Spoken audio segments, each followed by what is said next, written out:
Prepare yourselves because we got some new, spicy, hot IDubbbz drama. Now, I have absolutely no idea what this is about, but an educated guess would be probably something IDubbbz liking to watch things, and his wife having an OF account, and him trying to justify it for the 15 trillionth time this year. But that's just an educated guess. The IDubbbz apology. People have been so angry about this that I want to watch it and I want to see for myself what he said, because like there's been so much discourse about this on the internet. What the fuck, man? People have been losing their minds for a while. I saw one of his videos recently, but I don't think this was an apology. But that video was hilarious. It was something about the boxing match that he made, and essentially it was like this. It was a 30-minute video or something, and the first 5 minutes was the reasoning why what he did was okay, and then the rest of the 25 minutes was him justifying the fact that his wife having an OF account is absolutely fine and dandy, and he's proud of it. It was, I'm not gonna lie, it was hilarious. I felt like if I changed my content over time, that people would see that as a reflection of who I am and what I value. But brave. I'm starting to realize that that is a very weak and passive way to, you know, run my channel and live my life. So I think it's, you know, if I'm going to have the balls to go to Tana's fan meetup and say slurs at her and then make a video about... Oh, sweetie, you no longer have the balls to do that. How it's okay to say slurs. Oh, yeah, he took the picture with her. I think I should have the balls to make an apology video and take accountability for the mistakes I've made. So that's what this video is. Okay. I've realized that I need to be crystal clear about what I believe, so there's no room for ambiguity. I am responsible for creating a lot of hurtful and damaging content on this channel. And I've also created a culture of... I think if you want to talk about, like, if slurs are hurtful and damaging, you can have a whole conversation about that. But I would say a lot of the content cop type stuff, yeah, it probably upset the people that it was about. He's not talking about the content cop stuff at all, I don't think, in this case. He's probably not even remotely thinking about that.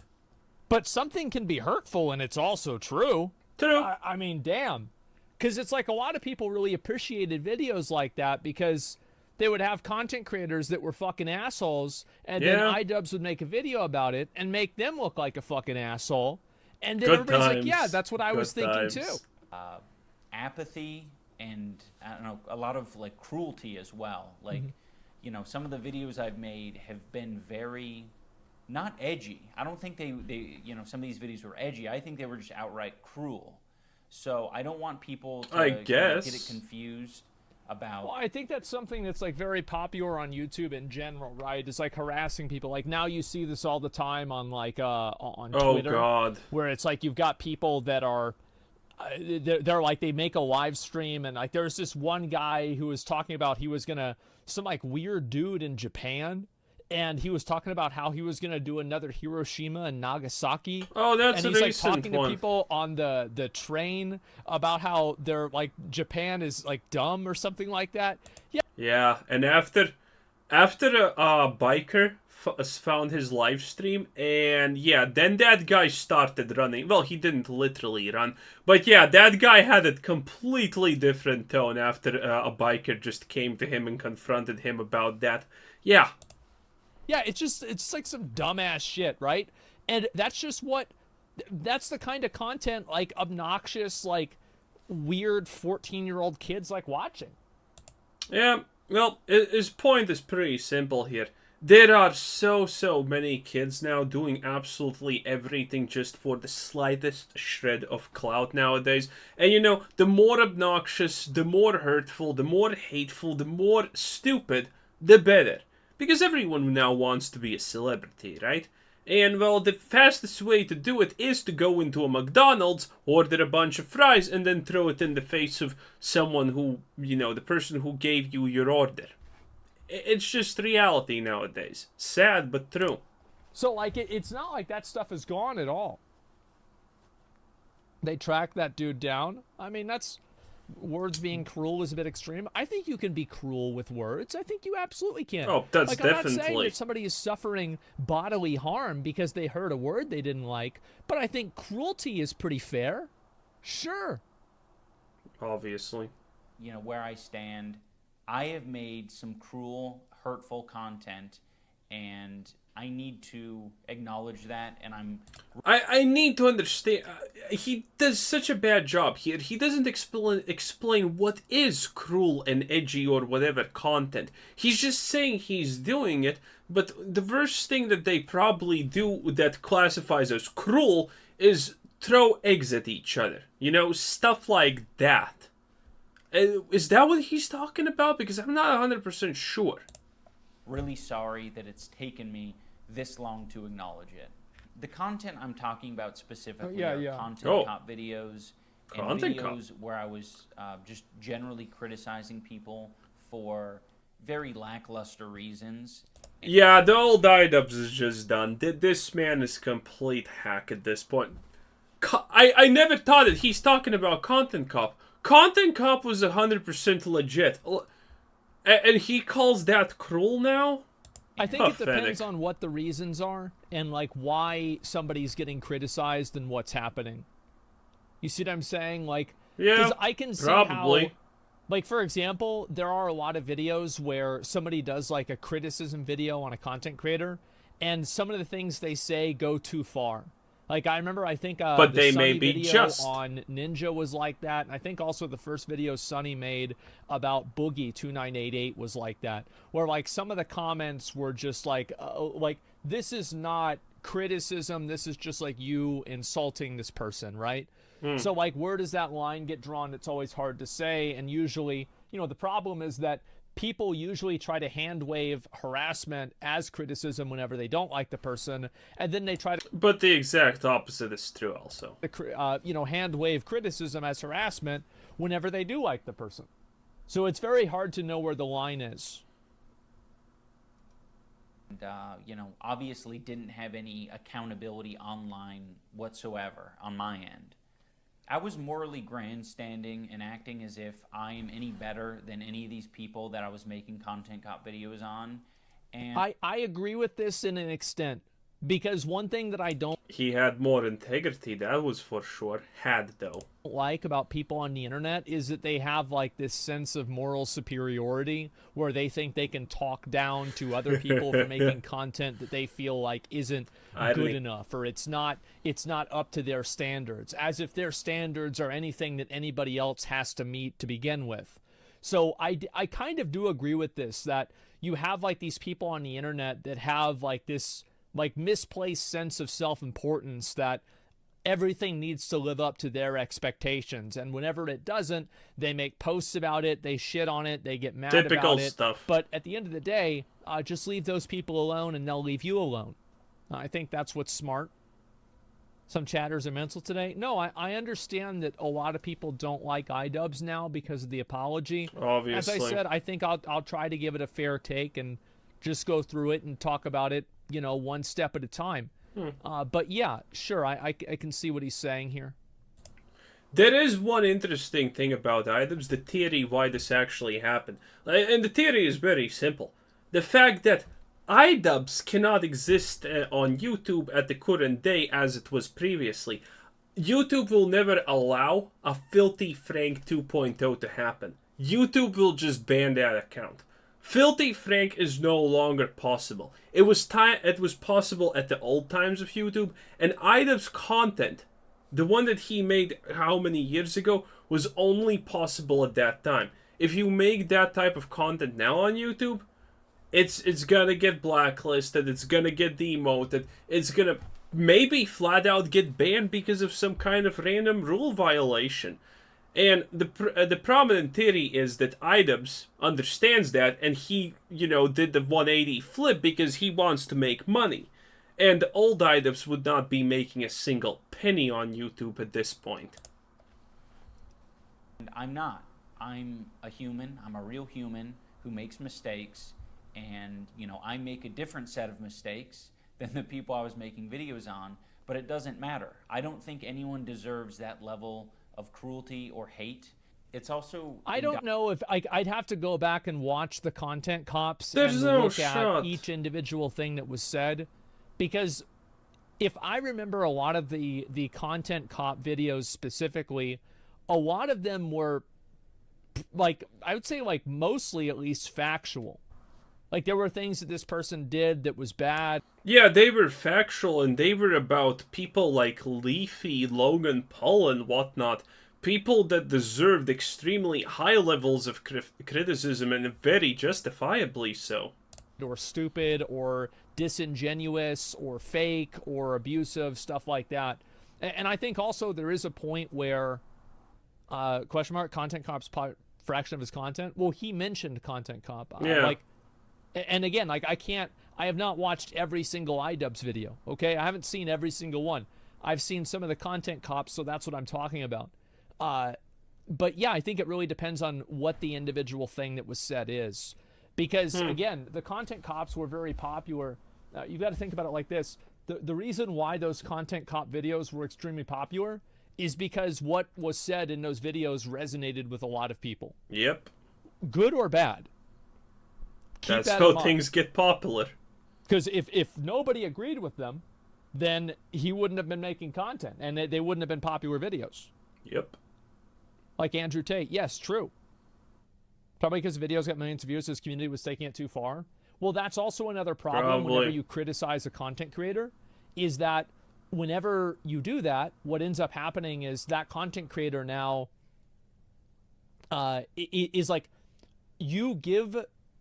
there are a lot of people on the internet that are looking for acceptable targets. These are people who want to be abusive, but they want an excuse to do it so they can feel good about being abusive. Oh, that's an actual sophisticated take. Wow, 10 out of 10. I did not expect he will say something like that. They're looking for martyrs. They are looking for somebody to string up on the cross and crucify. And fundamentally, these people are hostile, malicious, bad people, but they do it under the premise of, making somebody take accountability. Like anybody's like what accountability for classic, what? Like making a stupid comment on the internet. Like what are you really talking about accountability for? But yeah, but they will just find any way to justify their actions as being right. They think that they're doing a good thing. Indoctrinated a lot of people into thinking that this is an okay way to behave, and it's not. It's super irresponsible and shitty. I am very insecure. But yeah, this is what the issue is that whenever you make a video that's critical of another person, people in your audience will take it too far and harass that person on a level that you didn't really want them to. So it becomes like a very weird paradigm where if you want to criticize somebody online, how can you do that without it being toxic? Oh, that was also a decent take. But the thing here he's not mentioning that is actually the key here is, if you have a million people following you, a million fans, or more than that, you need to just look at statistics here. Most people are reasonable people and won't do anything if you make a bad video about someone being an absolute asshole, right? Then there's people who will be a little bit more than that. They are actually going to engage with negative content of that of being made about that person. And then there's going to be the crazies, which, if you have a million fans, 1% of that million is still a pretty large number who are actually going to go after that person. And this is the problem, because you can't control those people. They will see it and they will go at it because they're crazies in the first place. So you can't do anything about it. And this is why a lot of people don't make videos talking badly about someone if they are big enough. Because, again, imagine Mr. Beast doing a video of saying that someone's bad. Even if it's just 0.5% of his audience that are crazies, that's still multiple million. Well, that's still, I think, a million people. How much subscribers does he have? Anyway, that's probably a million people going at your throat now. So yeah, that's a kind of an issue. And the truth is, you kind of can't. Like, it's impossible because somebody will not like a content creator and they will use you saying something negative about them, even if it's like critical, factual, and accurate, and it's not emotional or anything like that. They will use that as a justification. Yep. About my ability to create interesting content or like entertain. It's gotten better over the years, but it's something that I have struggled with constantly. And it's one of the reasons why I, kept making this hurtful content. I ended up pivoting it into other things because I felt bad about it, like innately. I don't I think this is the problem that a lot of people have with an apology video like this. The reason why is that I don't think that it's a coincidence that everybody started to grow a conscience at the same time. I think the reason why you don't see really edgy content like the original IDubbbz content anymore is because it's not monetizable. Yep. That's the only reason. And if it wasn't for that, you would still have... But it can get you TikTok followers, it can get you Instagram followers, it can get you Twitter followers. This is why this is the reason why you see all of that on platforms, but not on YouTube most of the time, because YouTube removes a lot of that stuff. People saying the N-word. You would still have people saying all kinds of crazy shit. So I think any sort of apology for this kind of stuff rings kind of hollow whenever you realize that everybody somehow became socially aware at the coincidental same time that brands and sponsorships came into the space. Yep. I mean, come on. It's almost like people grew up and they're no longer shitheads. I don't believe that's not true. I don't believe that people grew up and aren't shitheads. Dude, even if one shithead grows up and is a comparable human being, there's a new person taking his place because that's how the cycle of life works. And I'm not talking about IDubbbz specifically. IDubbbz might have. I've never spoken to IDubbbz privately before, so I don't know him. But I actually think the majority of people are just not saying what they really think. Yeah. But if there were no... Also, I would like to say, the current IDubbbz is so unbelievably vitriolic. He is someone who will literally go after you if he doesn't really like you, That boxing thing where one of the contestants who said something he didn't like got kicked. Admittedly, he said, hey, stop doing that and blah, blah, blah. But it's still like, oh, you said a thing I don't like? Well, if you say that thing again, we will kick you. That's the current IDubbbz. And a lot of this, I think, started at that moment where Sam Hyde just absolutely took IDubbbz for a ride. Because there was this video that IDubbbz did, and he wanted to make it about Sam Hyde, this crazy dude. And then Sam Hyde completely just played IDubbbz and made him eat the bait so hard. And yeah, and from that moment, IDubbbz is just pretty open with him being an extremely vitriolic, hateful person to anyone who even wrongs him in the slightest way. I wouldn't be surprised if we someday wake up and hear about the news that IDubbbz, behind someone's back, contacted sponsors or something like that, and wanted them to stop sponsoring someone he doesn't like. I would not be surprised if this is slowly the world that we would wake up to in terms of IDubbbz. Rules they would. Give a man a mask and he'll tell you what he really thinks. And I think it's the same thing. Look at the crazy shit that happens on Kick, the crazy shit that's happening now on Twitter, crazy shit that happens on 4chan. Any open space where people don't have the opportunity to monetize their content, all of this negative, like super toxic slurs, all of this kind of stuff comes out instantaneously. To a degree, so I think that's what that's what a lot of the underpinning of people's resentment is that they were a fan base that were being pandered to through edgy content, for better or for worse, and now content creators are moving past that edgy content. But because there are so many people that have done that in my opinion, a disingenuous way, because they're really only doing it to be brand safe, these people feel like they effectively got sold out, which is pretty much what happened. That's fair. You see what I'm saying? Most people change throughout their life. No, bro, but like... Okay, and there's another, by the way, theory why IDubbbz changed. Because of his wife. Because I don't think he even had a girlfriend until that woman who is currently his wife. So, you know, he lives his life without, you know, any of that. And, you know, people do change. People do change in these ways if they find a husband or a wife. It's 100% true. So... that's a question. Maybe he just changed because of that girl. People don't know, but people are also talking about that. Do you think that it's... I completely agree with you. But don't you find it to be a coincidence that everybody happened to change in the same way at the same time? And H3, yeah. Just happened to be involved with that. Ethan Klein, yeah. Come on. Like I'm not really trying to say that he's lying. I want this to be very, very clear. I don't know IDubbbz. I don't know if this is authentic or not. It seems like it is, but I'm talking about in general. It seems super strange. Aspect of the cultural shift, pretty obvious. Yes, it's very inorganic, and the cultural shift is created by content creators that astroturf their content on purpose to make it appear more brand friendly. Yep. It's not because they have a conscience for it. It's not because they care about it. IDubbbz just should have started playing Minecraft, if we're being completely honest. And Twitch did the same thing. You used to be able to say the N-word and the F-word on Twitch. Absolutely. And guess what happened?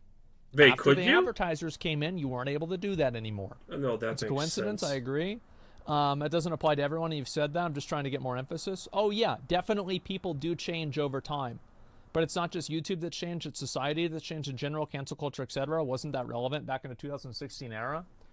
I don't agree with that. That actually goes to in favor of the part that he changed because he was forced to. Because cancel culture is not actually a thing that is popular. You know, a lot of people on the left don't actually agree with those things, and, you know, people who are being cancelled and for what reason they are being cancelled. But they are just afraid to speak out. Because if they speak out against any of those crazy things, well, their friends are going to be against them. It's kind of a really super... it's just strange, okay? I actually think that it was more like the 2012 era. I think in 2016, cancel culture was well in full swing. I would say the 2016 like Trump election and like that whole like culture thing that happened was a response to like cancel culture and stuff like that. So I actually don't think 2016 was any sort of a golden age for, you know, like edginess. Absolutely. Like 2009 was, 2011 was, but not 2016. Okay. Like I'm 32. I grew up, you know, on the internet. Trust me, it was not 2016. So anyway, I'm going kind of off tangent here. True. I actually don't think that it's been that big of a cultural shift. I really don't think so. Because if I join a COD lobby now, people are spamming each other with the N-word. If I go on Twitter or random Discord, people are saying all kinds of crazy shit. True. All the time. Yep. And the only reason and the only places that they don't do it are places where they would get banned for doing it. Yep. That's the difference. It's not that people don't do it, it's that people get banned for doing it. I just want to... the only emphasis that I'm trying to draw here is that the change is not internal. It is an external force that is making the change occur. Force change, essentially. Does that make sense? Yes, just say force change. Why is it so hard to imagine culture changes organically over the years? Internet is still so young, so it's weird to say it's inorganic. Is the internet young? I feel like we have already gone through so many things on the internet. I don't think the internet classifies as young anymore. So you're definitely right to an extent, and there is... I think that what you're saying has some validity to it. I just don't think that the change is as dramatic as you might be making it out to be. Because I do agree with you that the majority of people on the internet in 2010 was a much, much more narrow demographic. And now you have everybody on the internet. And because everybody is on the internet, then you're going to have a cultural shift with that. Absolutely. But I don't do see think it. that in terms of content being made, it is not a coincidence that everybody started getting socially aware. It at the makes exact sense same to a time degree. monetization happened. Okay, that's all I'm trying to say. Okay, Asmon. I don't think Put it's the coincidence. video on. Come on. Up. Do it. Press the play button. But it's still something that I struggle with, and I don't want you to interpret that as an excuse, but I hope that that is relatable to other creators who maybe struggle with the same thing. I'm not confident in my ability to entertain, and I think if I've made videos that I think were just more hostile and more negative than they needed to be. For sure, I've definitely done that. Everyone I've said things has on my done stream that, where it's like afterwards, like that was a bit over the line. I think everybody does that. to rely on my personality to entertain people, that I wouldn't have any amount of success, and that's probably really true. hard to come to terms with. I was being very bigoted in a lot of my videos, and I justified it because Bigoted. I didn't think it was too serious, and I thought that people were going to see that I had good intentions, but that's so silly, Casual racism is still racism. Casual bigotry is still bigotry. I think there's a lot of nuance to this, and so let's talk. I want him to give examples because this is so confusing. I'm not sure what he's talking about. How much casual racism and bigotry was there? Am I just forgetting all of it? Or, was there not actually that much of it? Talk about it. I think there is obviously a difference between edgy racism and actual racists. Have you guys ever been around an actual racist? Like somebody who legitimately thinks that, different races are inferior. Absolutely. And it is a very uncomfortable feeling. I think that we do a disservice to people by conflating an edgy 14-year-old or an edgy content creator trying to appeal to an audience of edgy 14-year-olds as the same thing as actual racists. I think that they are two very, very different things. Well, yes. And, I said a lot of things that I look back at and I cringe now, and I'm like, that is an awful thing to say. One can lead to another. Well, this is actually something Dave Chappelle actually mentioned on his show. It's one of the reasons why he took a break from doing comedy, is that he said that some of the people in the audience were laughing a little bit too hard at his racial jokes. And this is the problem with creating racial humor, is that if you, like, for example, so I made this video. Oh, God. So, where the fuck is this? Let me see if I can find it. Damn. Where is it? So I made this video right here, okay? And it was Asmongold gets canceled again. And it was like how women ruined the internet. And so, like, the girl tweeted at me about it. I mean, she thought it was funny, right? This is Alana Pierce. And how is this she blurred? tweeted to me about it. It was funny. But you had people in the comments of that tweet that thought that it was legitimately true.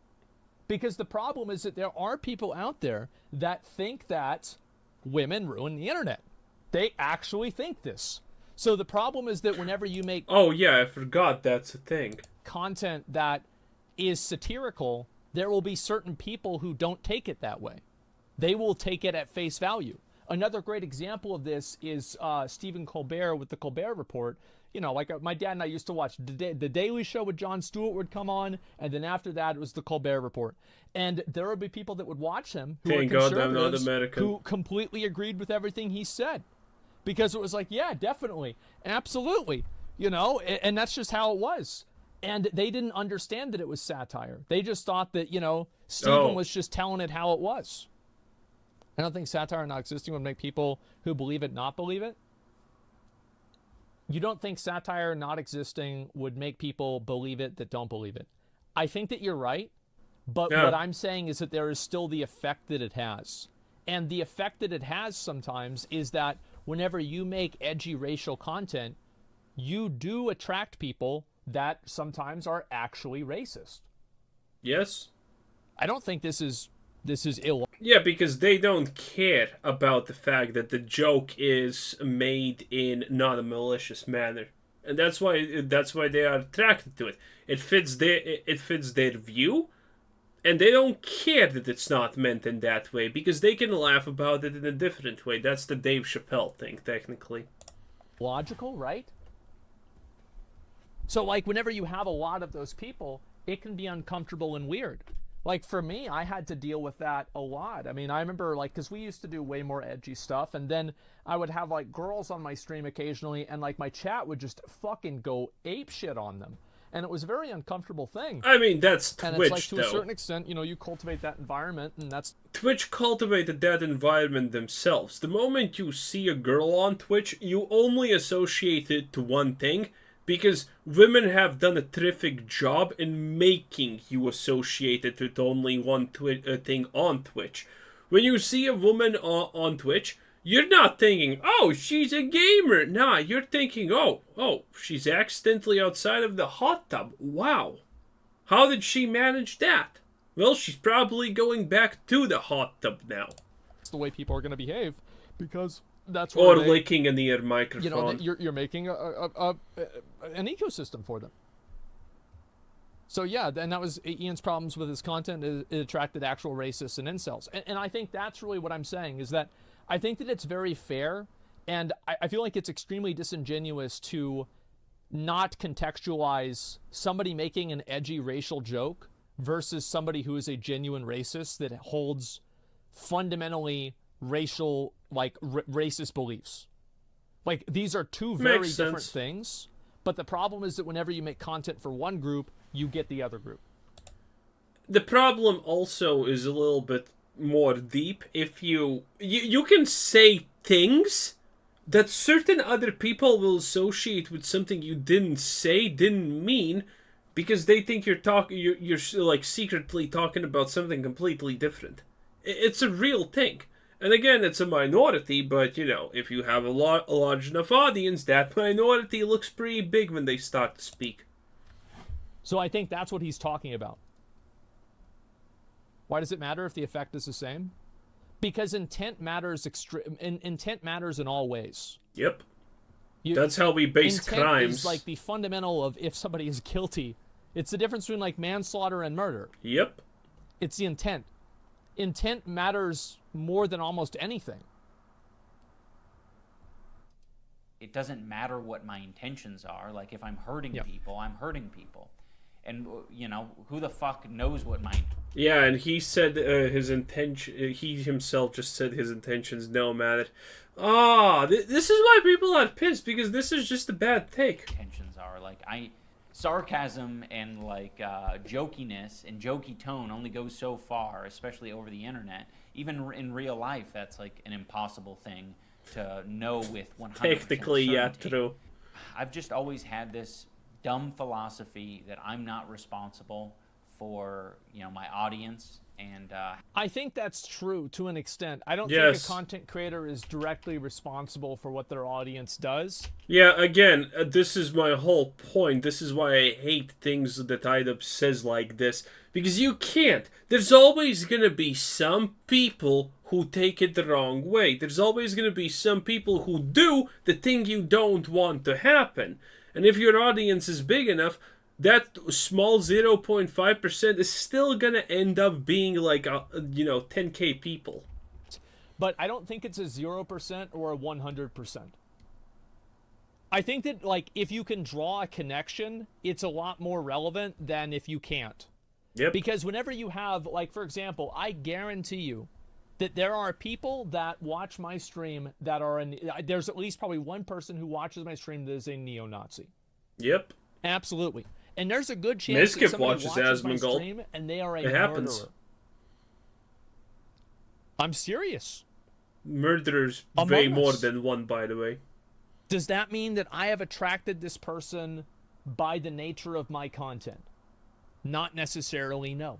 But IDubbbz would say yes. But I think that if you keep having the same thing happen, and you're making content that you can clearly see a, logical correlation of, like, how this would happen, I think it makes a lot more sense. Because like in the same level, right? People that watch League of Legends are probably more likely to play League of Legends, right? Then like you take the general population of people that watch streams, and then you take the general population of people that watch League streams. Guess what? The people that watch League streams are probably way more likely to play League. Yep. So I don't think that this is a 100% or a 0% situation. Okay, that example was horrible. Let me retextualize it in a way that you can understand. If you're making content and one person who watches you is a bad man of a specific variety, for example, he steals from stores, that's absolutely fine. That's not on you. But if you are making content and you keep making content, and this one bad man who steals from stores becomes a lot more prevalent, you know, he's no longer 1% of your audience, but he's like 20% of your audience.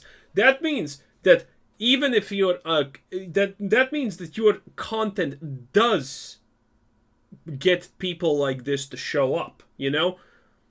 That's the difference. And that is hard to argue that it's not intentional, you know? If you make some kind of content and there's one neo-Nazi, yeah, that's just statistics.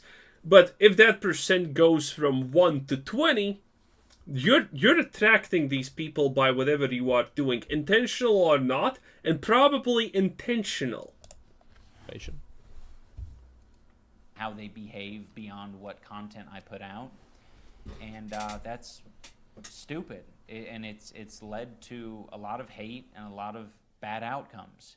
And I just want to make it clear that I am absolutely responsible for my audience.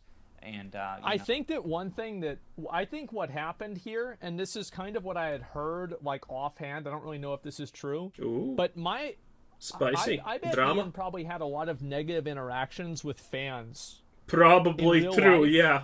And I think that's probably what made him change the most of his content. Let me explain it like this. If you're someone who is actually willing to meet your favorite YouTuber in real life, you're already a slight strange breed of a minority. Most people like YouTubers, but they're not going to take time out of their day to go meet them. But if you do, that means that you're already a specific type of aberrant. It probably doesn't have anything to do with the internet or something like that. Probably had to do with real life weird interactions. Pre-watched? Well, yeah, because I think I'd heard either somebody saying that he said that, and this was like 2 years ago. I heard this. Interesting. I guess if you want to, look out for people who are red flags, it's definitely people who had my mentality that say, jeez, we're already 40 minutes in and we haven't even gotten through. Oh, you know what? Good time. Good timer. Finish the rest of the video on your own because I can't. This is going to be a 2-hour long video at this point. Like, subscribe, and comment down below. Bye-bye.